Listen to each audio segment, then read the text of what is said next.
Kerry, on the balance of things, you have the leadership race in Japan just really, setting fire to Japanese markets. You have, of course, the broad expectations that the Fed will probably have to push back its tapering plans on account of that US jobs report. Is sentiment still pretty intact for risk assets?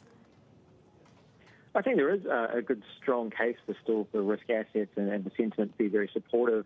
I mean, there's been a few speed bumps along the way to the global recovery, but they're just bumps. I think the recovery is still continuing. There has been a downshift in economic momentum around the world, but it's from very elevated rates of growth, and the forecasts for growth from here are still very robust. In fact, I think we'll see a lot of what's been in the equity market in terms of positioning that's relatively defensive, swing to something that's more aligned with the reopening and reflation trade, moreover, and so plenty of room for equity markets to continue to perform. Let's have a look at the trading when it comes to see these three stocks set to join the Nikkei 225. Of course, it's been a long time coming for Nintendo. We're seeing upside of close to 2% there. Kion's Corporation, 3.5% gains.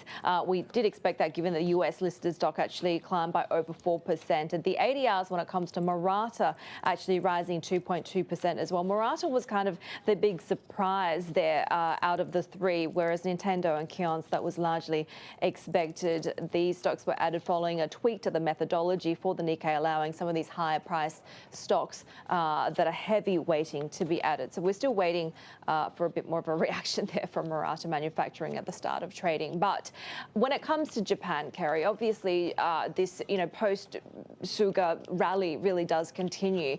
If we see someone at the helm who can get a better handle of the COVID situation, do you see another leg of the reflation trade of the booster cyclicals?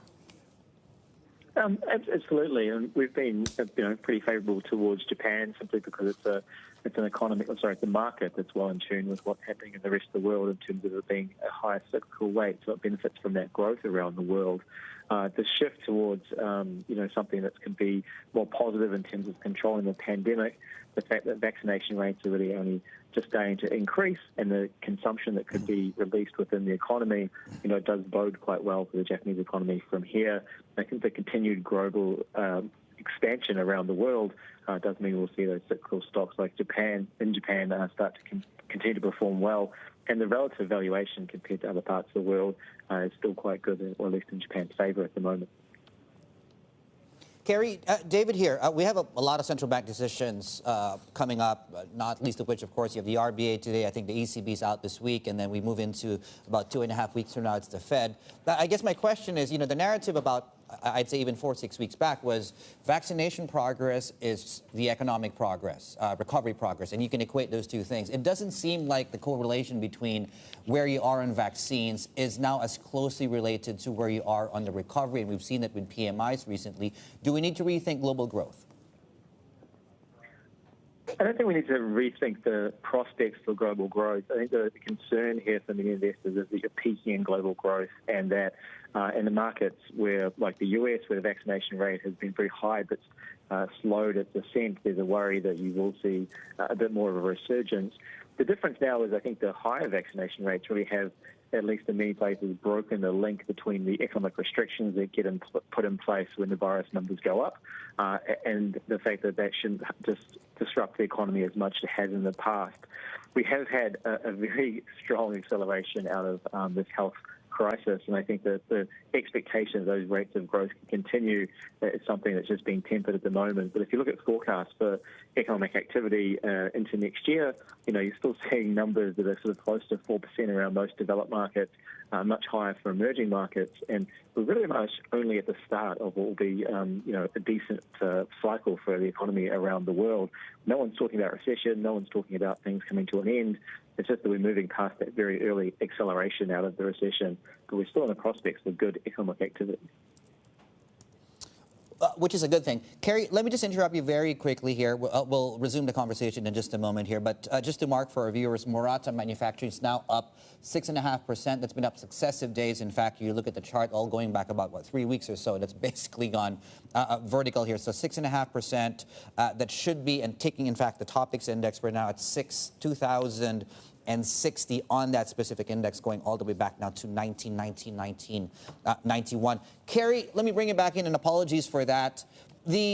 let's put everything together in the context of Treasuries right now, where you are. I think we're 134 in the 10-year. The year-end forecast is at 165. Is that too high, too low, or just right? I think it's probably going to be around that mark, and that's below the peak that we had on the US 10-year Treasury for this year. So it's quite a difference to the views only a few months ago and how things have changed. I think there's a factors around that aren't just around growth or the inflation outlook. There's a lot of technical factors that have kept that bond yield low and will weigh onto it year end. The fiscal ceiling in the US being reached, the fact that they're issuing more, but the slowing of tapering by the Fed does mean that demand will come out a little bit.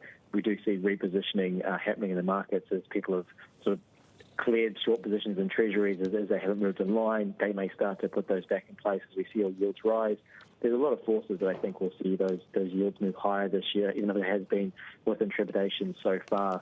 But again, the yields aren't going to rise as far as we thought just a few months ago.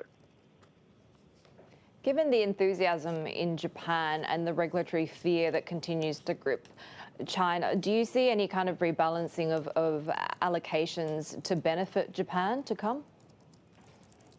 Yeah, I think investors have moved around the world with the staggered economic recovery. It's been, the Chinese recovery in the US, and Europe's had a very strong run lately in terms of the equity market. So I think investors are chasing that staggered reopening around the world, and the relative valuation argument that comes with it as well.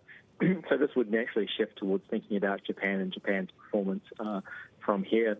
Again, Europe is still quite positive in terms of the cyclical nature of that market and the reopening that's still happening there, and the very supportive monetary policy angle we have. I think the prospects for Japan, again, if we see more fiscal stimulus, better control around the virus, there's quite a positive outlook for the market.